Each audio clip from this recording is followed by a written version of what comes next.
Bismillahirrahmanirrahim. Assalamualaikum warahmatullahi wabarakatuh. Alhamdulillahi rabbil alamin. Wabihi nasta'inu ala umurid dunya waddin.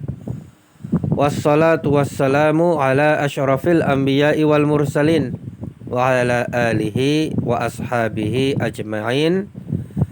Amma ba'du fa inna khairal hadisi kitabullah.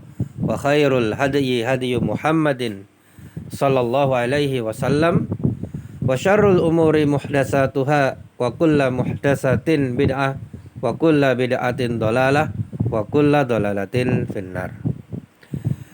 Alhamdulillah bisa kita lanjutkan belajar kita bahasa Arab di Majelis Taklim Nurul Jannah halaqah yang ke-89.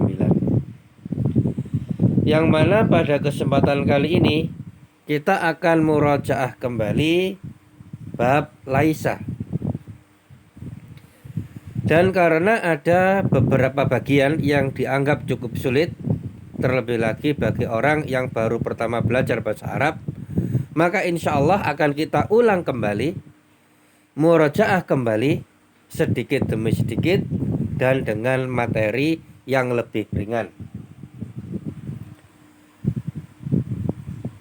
Maka semoga Allah memudahkan dan semoga Allah memberikan kepada kita semuanya ilmu yang bermanfaat.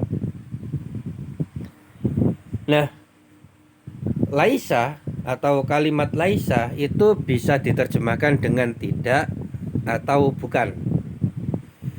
Yang mana laisa ini termasuk fi'il madhi, kata kerja lampau. Yang mana laisa ini masuk ke dalam jumlah ismiyah atau masuk ke dalam mubtada dan khobar. Jadi sebuah kalimat, ya, rangkaian kata-kata yang terdiri dari mubtada dan khobar itu disebut dengan jumlah ismiyah. Maka kata laisa itu masuk ke dalam mubtada dan khobar yang awalnya kalimatnya kalimat positif, namun setelah kemasukan laisa maka menjadi kalimat negatif. Nah, sebagai contoh ada sebuah baris kalimat al-waladu fil fasli. Anak tersebut berada di dalam kelas. Ini adalah jumlah ismiyah. Kenapa? Karena terdiri dari mubtada dan khobar. Nah, ini mohon diingat-ingat. Mana mubtadanya? Yaitu al-waladu. Mana khobarnya? Fil fasli. Maka mubtada itu adalah yang memulai kalimat dan khobar itu yang menjelaskannya, yang menerangkannya, yang menyampaikan kabar tentang mubtada tadi. Atau mungkin kalau bisa kita bahasakan al-waladu itu yang diterangkan, fil fasli itu yang menerangkan. Al-waladu mubtada, fil fasli khobar. Nah, karena ini terdiri dari mubtada dan khobar, maka bisa dimasuki laisa. Contoh, laisal waladu fil fasli, anak tersebut tidak berada di kelas. Anak tersebut tidak berada di kelas. Maka yang sebelumnya bermakna positif menjadi bermakna negatif, ya. Atau laisa ini diantara fungsinya adalah menafikan. Al-waladu fil fasli, anak tersebut berada di kelas. Lah, ini kan menetapkan, mengisbatkan bahwasanya anak tersebut di kelas. Tapi kalau kabar ini kita nafikan, maka tinggal diberi laisa. Laisal waladu fil fasli, anak tersebut tidak berada di kelas, bocah kuwi, ya, tidak berada di kelas.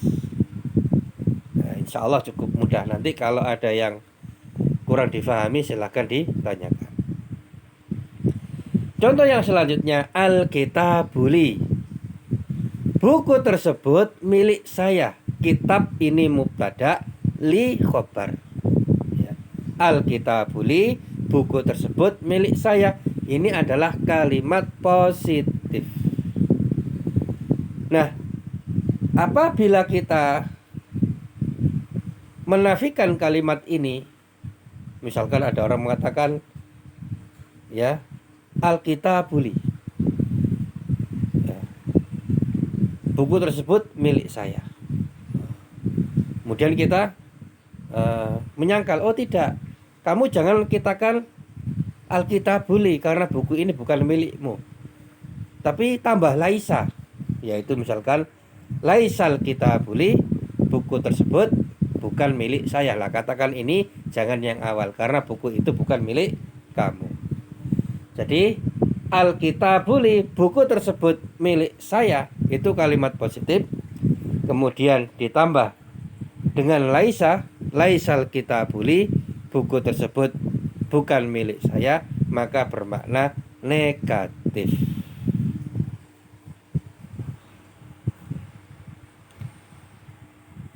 Atau contoh lain, ya, di depan kita ada sebuah buku, kita kira buku itu milik kita, ya. Atau saya kira buku itu milik saya. Ada orang tanya, buku siapa itu? Kemudian karena buku ini saya kira milik saya, maka saya katakan Alkitabuli, buku tersebut milik saya. Ternyata setelah saya buka, oh ternyata bukan punya saya. Sampulnya sama tapi isinya berbeda, namanya berbeda. Nah, maka ketika itu saya katakan laisal kitabuli, buku tersebut bukan milik saya. Demikian ya. Materinya ringan-ringan dulu, bertahap sedikit demi sedikit, insyaallah. Semoga kita semuanya diberi oleh Allah Subhanahu wa taala pemahaman dan ilmu yang bermanfaat. Nah, adapun pada kesempatan kali ini ada 3 tugas. Yang pertama menulis, yang kedua membaca. Menulisnya dari laisa ini sampai laisal kitabuli. Tugas kedua membacanya. Dan tugas ketiga mengerjakan evaluasi halaqah 89 yang insya Allah nanti akan dikirimkan di grup. Nah, untuk evaluasi 89 ini ada 3 soal, yaitu menerjemahkan 3 baris kalimat bahasa Indonesia ke dalam bahasa Arab. Maka tahap pertama diterjemahkan dulu tulis Arabnya. Kemudian setelah dibuat Arabnya dijadikan kalimat negatif. Jadi totalnya membuat 6. Ada 3 soal dalam bahasa Arab, dalam bahasa Indonesia, terjemahkan ke dalam bahasa Arab, yang mana kalimatnya adalah kalimat positif. Kemudian 3 kalimat tadi ubahlah menjadi kalimat negatif. Demikian yang dapat disampaikan. Mohon maaf atas segala kekurangan. Kita tutup dengan membaca doa kafaratul majlis. Subhanaka Allahumma bihamdika asyhadu an la ilaha illa anta astaghfiruka wa atubu ilaih. Wassalamualaikum warahmatullahi wabarakatuh.